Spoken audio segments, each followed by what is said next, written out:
Hi mga friends, it's me, Maricel, and welcome to this video. And gusto ko lang i-share ngayon sa inyo yung mga ipinamili namin mga baby stuffs noong Grand Baby Fair sa Trinoma. Actually, it happens November 9 to 12 yata siya. And it's first time namin na pumunta sa isang baby fair ng baby company. And ito yung mga nabili namin. Okay, simulan na natin. Hindi ko alam kung talagang naka-discount kami dun sa ibang product, pero dun sa iba naman, I think naka-discount kami. So ito, sila na yung plastic. Diaper siya na washable. I bought this from 269 pesos, naging 100 pesos na lang siya. And nag-iisa na lang siya. Dahil naubos na no, maraming reseller na nagbibili rin dito mga mamshis. Kaya siguro kailangan makapagsiksikan talaga kung talagang marami kayong bibili sa first day pa lang. Kasi kami, third day na kami pumunta last Saturday. So ito yung baby diaper na na-adjust naman siya. So ang dami niyang butones. Ayan yung pinakalamping niya. Bumili lang ako ng isa actually. Kasi gusto kong matry din ng baby ko. Yung, halimbawa, after overnight na pagda-diaper, gamit muna kami nitong washable. So, kung effective naman sa kanya at gusto naman niya, dadagdagan ko na lang itong bibilin kong washable diaper. So, yan. And then, bumili rin ako nitong changing mat. Itong changing mat na to, medyo pricey siya. From 950, naging 855. So, maliit lang yung discount na nakuha namin dito. And water resistant, breathable, cotton soap, and machine washable siya. So, actually, maraming product to na kasama pa. At maganda siya actually. And na-try din na lagyan ng tubig. Patong-patong siya ng mga tela. And hindi nga talaga siya nag-leak sa ilalim. So, malaki siya. Hindi ko na siya i-open para lang mahirapang keep.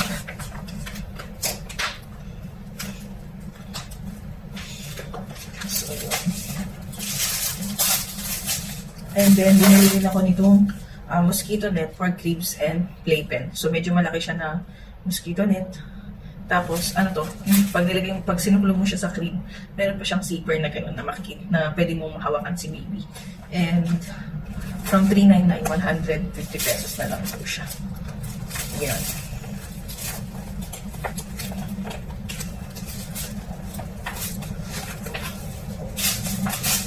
Tapos, another mosquito net para sa stroller. Ayan. Ito naman ay from 149, naging 50 pesos na lang. So, pwede rin daw siya sa crib. Pero ang purpose ko dito ay para sa stroller ni baby.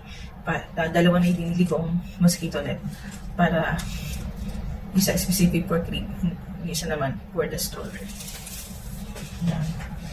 And, bumili rin kami nitong, yun ba ito? Hooded blanket. Tatlong hooded blanket na may design na fish. So, bloom ang tatak niya. And from 400, naging 250 pesos na lang siya. Itong maganda rin siya kasi pang-towel na rin ni baby. So, tatlo na yung binili namin. Okay na yung tatlo. Hindi na ako bibili pa ng iba pang blanket. Tapos, bumili na rin ako ng cotton buds. So, yan. Dalawahan. From 59, isa. So, dalawa, 50. So, paki-comment kung nakamura ba ako dito, 50 pesos. Baby clean, pure and absorbent. So, 200 tips per pack. Bumili din ako nitong bib. Ayan, bloom din yung tatak niya, kulay white. And 8 by 8 inches, 70% polyester, and 30% cotton. So, 50 pesos lang na iba. Pwede na, diba? 199 yung original, naging 50 pesos na lang. Ayan. Tapos ito, nappy clamps. Ayan. From 129, 50 pesos na lang din siya. So, yun. 50 pesos. Ilan siya? 2, 4, 6, 8 pieces. And then, cotton balls. From 75 pesos, naging 50 pesos na lang. So, meron naman siyang, made in Thailand pa pala siya. May expiration pa siya ng 2027. Cotton balls, pure and absorbent. So, din free. Din free siya. 200 per pack. So, ang bumili na ako ng 3 peraso. So, hindi ko alam kung ano kasi kadami yung kahit dapat kong bilhin. Siguro kung talagang gagamit kami ng maraming cotton balls, bibili na lang ulit ako sa susunod na baby fair. Kasi magkakaroon pa sila ng mga susunod pang fair. Ayan. So, ito na yung pangalawa nating plastic bag. And, ito. So, bili kami ng 2 pack ng Unilab baby diaper. So, honestly mga mamshi, hindi ko alam kung anong dapat na brand na bilhin ko. And, nagtanong-tanong ako sa mga ka-work ko kung anong brand yung mga ginagamit nila, anong maganda. And Unilab daw yung ginagamit nila. Tsaka medyo mura lang talaga siya. Kung gusto, yung Rascal and Friends na 9 point something centavo. Ito siya.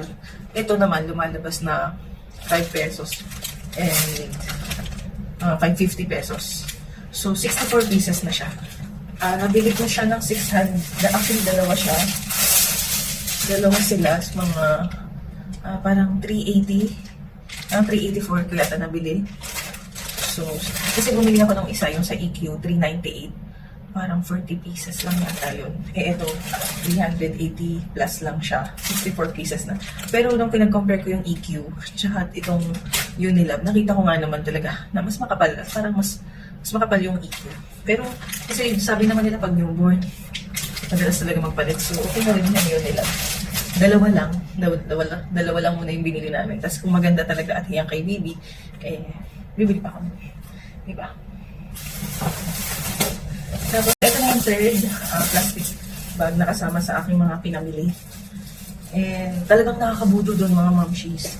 Actually, sabi sa akin kasi may tumulong sa amin staff na magbitbit dito sa sasakyan. Kasi actually, yung stroll, yung push cart, hindi kasi siya pwede ilabas sa may exhibit nila ng baby company. So, may nag-volunteer naman na mabait na staff na tinulungan kami maglagay sa sasakyan. And nasabi niya sa akin na meron daw isa pang baby company pair. Naka-schedule siya ng December 8 to 10 yata. Or 8 to 12, hindi ko masyadong kabisado. Basta December sa Mega Mall. So, kung papayagan ako ng aking husband at kung payag siyang mag-drive, tapasama ulit ako sa kanya. Kasi meron pa akong mga hinahanap na item, yung changing pad na hindi cotton, yung parang plastic. And hitingin din kami ng car seat. Yun. So, papakita ko nga pala sa inyo kung nabili ko. Pillow. Missing pillow siya. Actually, ito talaga gusto ko. Nabili namin siya ng 500. Hindi ko alam actually kung nakatipid ako dito kasi sa online, meron namang 400 pesos nito. And inisip ko na lang na since andun naman na ako, bibili na ako. Kaysa mag-delivery charge pa ako pag nag-online. So, okay naman siya.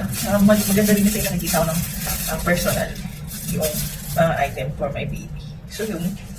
500 pesos. And, ito na yung pwede natin plastic. Ayun. Ito. Actually, sila na yung karton niya. Color black siya na 8-piece corner cushion protector para hindi mabubong-bubong-gusi yung ulo o yung katawan ni baby. Pero since paleta lang kasi yung higaan namin and madalas yung binti ko tumatama, bala ko na rin siyang lagyan. And from 199, 50 pesos na lang din siya. Ayan. And ito, fitted blanket. Ayan. Meron, ito wala siyang price, pero ang alam kong price ang mabili ko dito is 250 pesos yata siya. Ito kung ngayon, kulay blue kasi kailangan na aking anak. Ito naman yung napakamurang baby bag. So, 200 pesos lang siya. Actually, meron ako nakita doon yung parang Anelo type din. Anelo inspired style. Yung baby bee ba yun? Yung nakita kong price niya doon is 1,100. Tapos yung waterproof naman nila ay almost 1,500. Hindi ko alam kung kailangan ko pa talaga bumili ng gano'n. Pero ang asawa ko ay sinabi niya wag muna. So nakinig ako sa kanya. Yan, sa instinct niya. Baka kasi may magbigay, char. So pakita ko na lang din sa inyo kung ano yung loob nito. Actually, para naman siyang parang anitis niya. Pero maganda na din. Ayan siya sa loob. Tapos merong parang net dito. Ayan, may divider. Yung dalawang, ilalagay mo yung dalawa dito. Tapos, malaki naman siya. And meron din siyang bulsa dito sa likod. Olin pala yung brand niya, Olin. Kasi ito yung zipper niya sa labas. Ayan. Yun yan. So, wala. Yung Baby B ba yun? Yung isang brand na parang Anelo rin. Mas makapal yung nakita ko. Pero parang mas malaki to. Or kasing laki lang niya. Tapos, merong lalagyanan ng bote. 3 bote maliliit dito sa bulsa niya. Pero okay na rin to. Mura lang naman. And eto. Bumili kami nitong oven na for newborn. Actually, for newborn siya. And ang presyo niya is 3,360. Sa mall, actually sasabihin ko na, yung sa Edamama, dito sa Robinsons, Manila, parang 4,850 yata siya. Tapos nung sa iba naman, 4,500. Nung nakita kong 3,360, kumuha na kami. Actually, ito kasi talaga yung sinadjust ng mga kaibigan ko.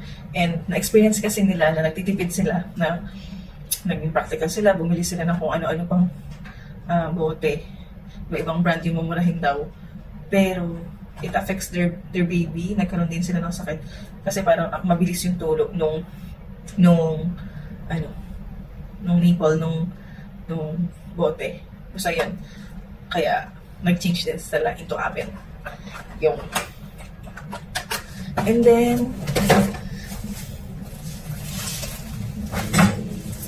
bumili na rin ako nito. So, hindi ko na siya makapakita sa inyo. Ito yung pillow na pwede ilagay sa crib, pwede rin ilagay sa tabi ng mother para hindi masyado madadaganan si baby. Meron siyang parang corner na ganyan. Tapos meron siyang maliit na 2 pillow and then head pillow din. Parang 3 pillow. Parang kung tawag doon. Yun. Tapos na-adjust din siya. Nabili ko siya ng 1,499. Pero, actually, meron sa online. Mga 899 pesos, ganyan. Mas maraming ding design. Kaya lang ako kasi, hindi ko naman nakikita ng physical, ng personal. So, bumili na rin kami. Yan. And then, eto mismo, from 500 pesos ko siya nabili. And ang nagustuhan ko, kasi collapsible siya dito. Ay, collapsible matawag doon. Basta yung nabibend siya dito. Ayan. Medyo, tingin ko mura siya lang siya kasi may mga dumi-dumi na. Pero pwede man itong hugasan. And may nakita kong kasing ganito na bet ko talaga. Worth 1,000 pesos. Tapos may kasama na siyang temperature something. Yun. So, monitor yung temperature na nakalagay dito sa side na to. Pero kami, eto wala. Pero bumili na ako. Pero tingin ko hindi naman agad ito magagamit ng newborn ko kasi ang laki niya. Bibili pa rin ako ng mas maliit na basin. And bili na lang din ako ng temperature para ma-monitor yung init niya. So, yun lang. And talagang sa totoo lang, ang sayang bumili dun sa baby fair nun. Tapos, sabi nga nung staff na nakausap namin dun, parang testing, parang trial lang daw yun. And meron pang mas big baby fair ng baby company sa December sa Mega Mall. Bago ko tapusin, gusto ko lang i-share na-share din ng mga staff doon na marami talagang mga nag-call ng mga resellers, lalo na daw ng first day. Actually, umabot nga daw yung sales nila ng 1.7 million. Grabe, no? Hindi ko alam kung pwede ko ito i-share, pero shinare lang din naman sa akin, kaya share ko na sa inyo. And meron daw doon talaga na mga Greco ba yun yung brand? Parang 40,000 isa, naging 10,000 na lang. Yan. Yung 30,000, naging magkano na lang. As in, sobrang laki daw talaga ng discount. And ako tapos magkakaroon pa rin sila para sa mga ibang malls na ayos lang daw yung schedule. Meron din sa market. So, baka pumunta ulit kami sa market kasi madalas naman kami doon at malapit doon yung bahay ng mga in-laws ko. And that's it for my vlog. Kung sa tingin nyo nakatulong itong vlog ko na ito sa inyo, huwag nyo sana kalimutan na mag-like and subscribe. And isa ka sana sa makatulong sa akin maka-reach ng pangarap ko na 1,000 subscriber. Kung yung iba 1 million, ako okay na ako sa 1,000. Yun lang. God bless you guys. Bye!